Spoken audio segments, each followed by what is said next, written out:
Warahmatullahi wabarakatuh. Please, brothers, if I can ask the brothers and sisters, please, humbly, that if you have children here, wallahi, it's only of the best akhlaq, that you do your best, inshallah ta'ala, to maintain them. A lot of effort has gone into the night, and it's absolutely painful to see that it's being destroyed with the noise of a couple of kids. So please, inshallah ta'ala, if you have some kids here, even if it means you have to leave the building, leave for the sake of Allah Azza wa Jal, and you'll get the full rewards, inshallah ta'ala.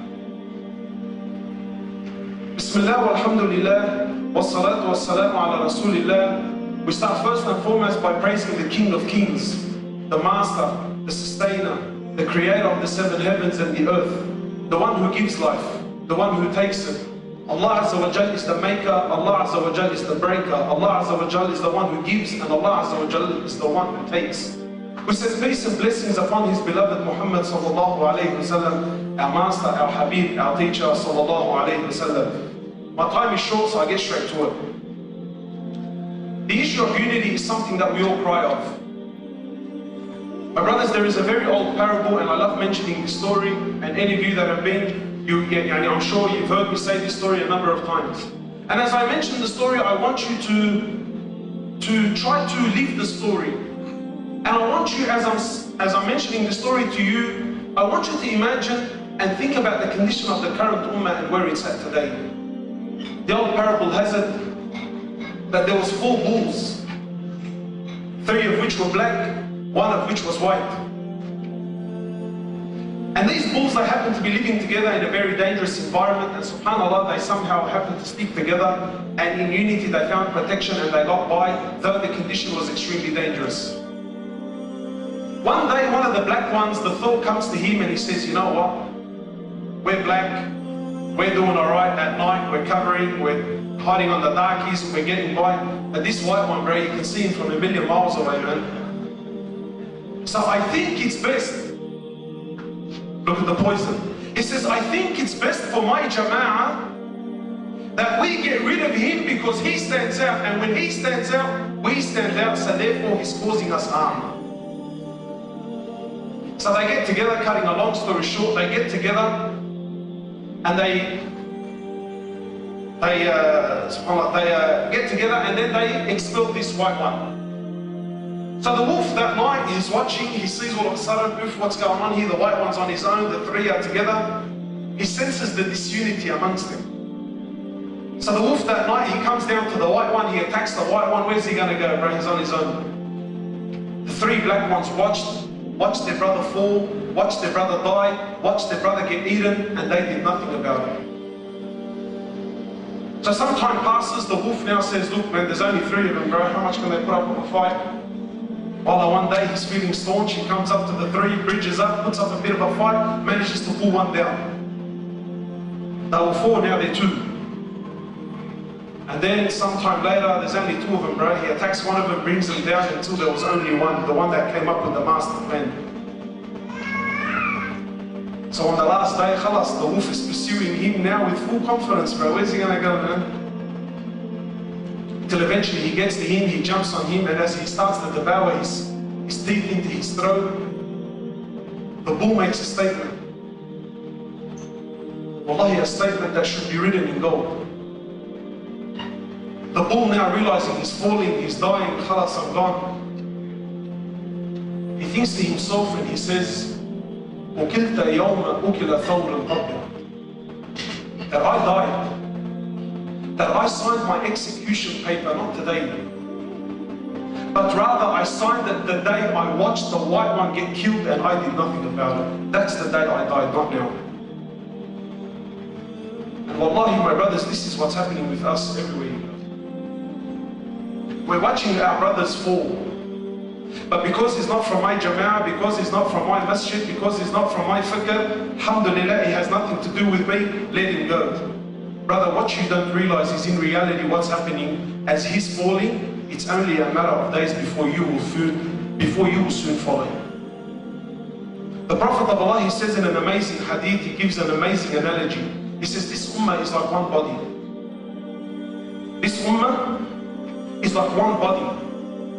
He didn't say me and Abu Bakr and Umar and Khattab are one body. He didn't say me and the 10 Mubashirin are one body. He said said, this ummah is like one body. When a part of it hurts, and a part will hurt. He says, when a part of it hurts, the whole body stays up the night in sleepless nights, fighting off the infection, fighting off the pain. When a part of us is hurting, my brothers, whether it's local or international, this whole ummah should be feeling it. This is the analogy that Muhammad ﷺ gave about the ummah. And he says that he who is not concerned about the affairs of the Muslims, then he's not from us. He's not from us. My brothers, unity is loving one another. And loving one another for the sake of Allah, not loving one another for the sake of my masjid. Not loving one another for the sake of my sheikh and my darda. This isn't how it works. There are differences, yes, we all know, we all agree. And if you think we're going to come to a great conclusion here tonight, you're living in Disneyland. True love is when I accept you regardless of your condition. I love you for that kalima of La ilaha illallah Muhammad Rasulullah. That's unity. Our unity is in the kalima. We need to start loving for the sake of Allah and not loving for the sake of my nafs. Today, my brothers, and I believe they made a movie about it, called Friends with Benefits. Today we have what? We have friends with benefits. You see, I'm not friends with Sheikh Faiz because, wallah, mashallah, he's a Muslim and I love him. No, I'm his friend because he's got guns on his hands, bro. And if I ever fall into drama, I won't go, Sheikh Faiz, please, can you come help me out, bro? Allah. But this is the truth. Wallahi, my brothers, the youth are running out. We're running and following brothers. You know what's funny? You know they're garbage. You know their environment is rubbish. You know when people drive past, they look at them in a shameful manner. But I'm prepared to hang out with them because he's a heavy in the manda and that, you know what I mean?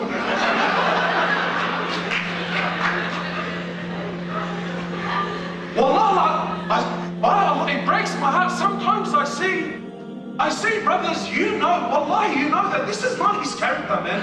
You know, bro, you don't belong in this group. And the people he's rolling with remind him day and night, bro. They slap him around, they run amok on him. No problem. Wallahi, no problem. As long as I can be seen with you. As long as I can roll with you.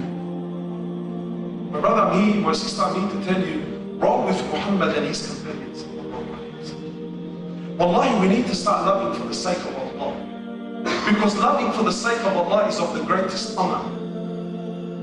Rasulullah sallallahu alayhi wa sallam says in amazing hadith, he says, there are 7, my brothers and sisters, there are 7 who will be under the shade of Allah Azza wa Jal on the day where there is no shade except His shade under His throne.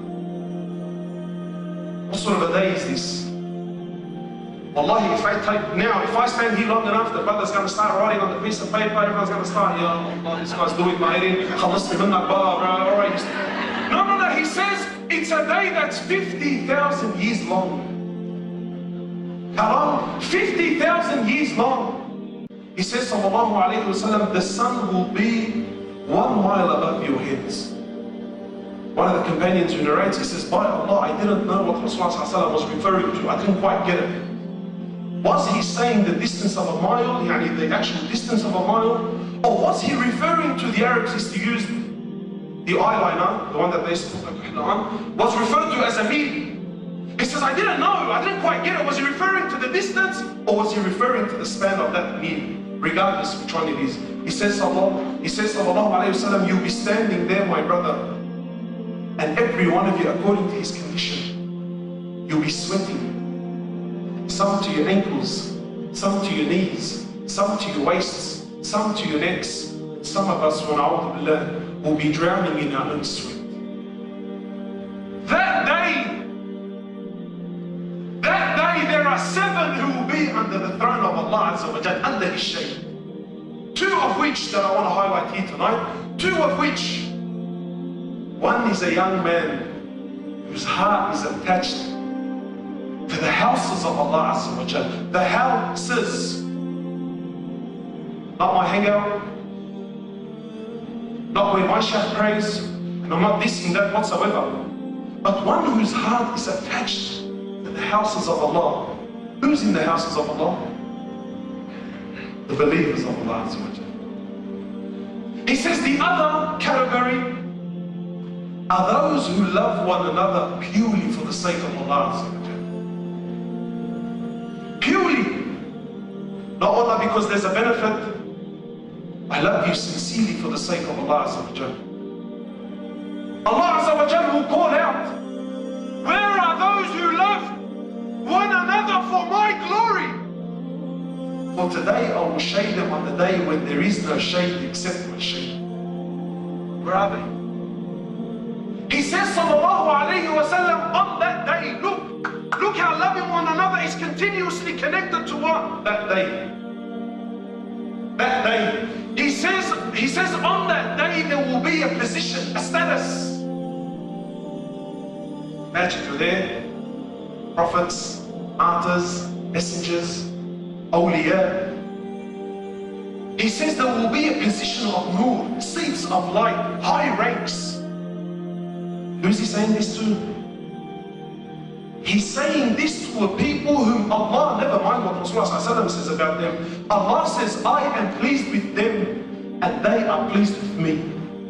So he's telling that ummah, that generation, that there will be a status on the day of judgment. There will be a position whom even the prophets and messengers and the martyrs will envy. Messengers? This isn't a film Hindi or a film Turkey. Don't think I'm doing Hollywood. Sahih Hadith. He says there will be a position. Imagine a prophet is envious of a status. Imagine a messenger, imagine a martyr, a shaheed, is actually envious of someone's condition. Who are they, the Prophet of Allah? He says they are those who love one another for the sake of Allah.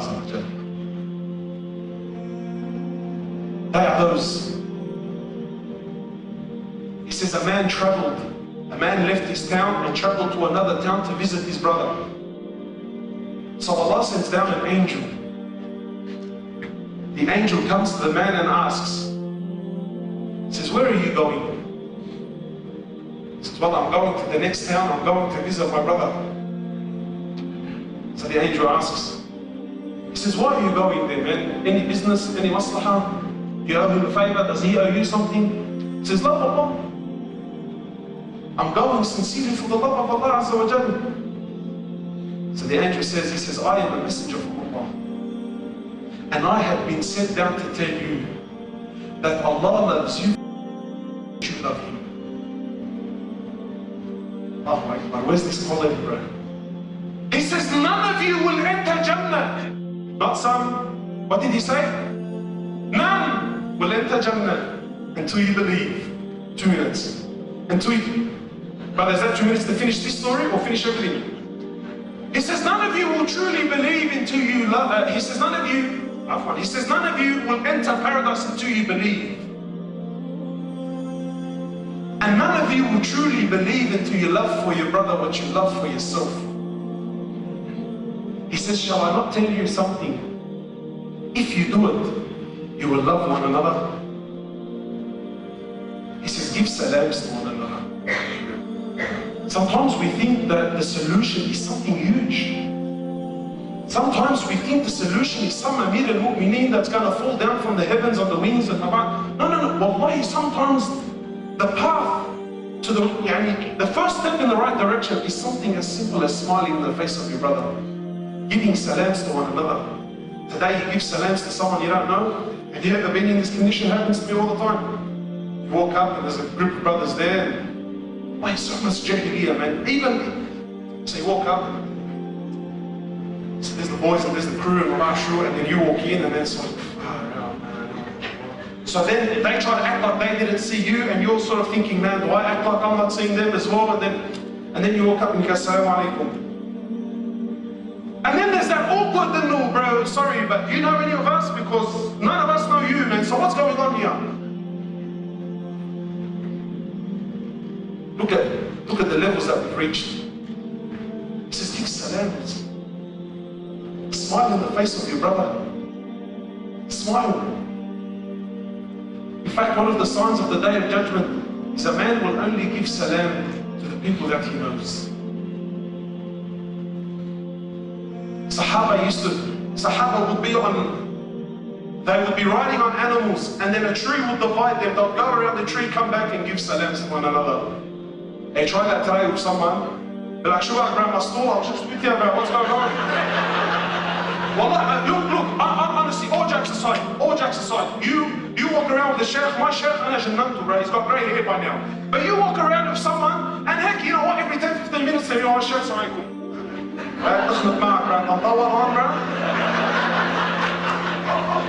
Rasulullah, when someone would give him salam, imagine, there was no one busier than the Prophet of Allah, no one. Yet they would give him salam, he would continue to shake their hand until they pulled their hand off. He would never turn his face. He would turn his whole body, he would give you his shoulders, his attention. One of the companions comes to the Prophet of Allah, and he's wanting to show the boys. He was so convinced that Khalas, Rasulullah loves me the most, bro, I'm telling you. So he comes to the Prophet of Allah, all the boys are there, he says, oh, Prophet of Allah, who do you love the most, man? He says, Aisha. Oh, the sisters love them all. So he's thinking, time up. Just this, bro, Allah, honestly, this is unfinished. Alright? Hey, you see that laptop there with the numbers on it? Honestly, if you're ever on a plane and you don't want that person sitting next to you with a beard, open up the laptop and put a countdown on it, bro. He will run. He will do the whole. Anyway, so the companion says, oh, Prophet of Allah, I love the most. He says, I love Aisha. So he's thinking, Prophet of Allah, I'm from the boys. He says, her father. His companion was so confident, he actually asked. So my brothers, my time is up. Wallahi, what we need is not huge lectures and mashallah. Spread the love, man. Wallahi, give salams to one another. When you give salams, it breaks pride, it breaks ego. It humbles the hearts.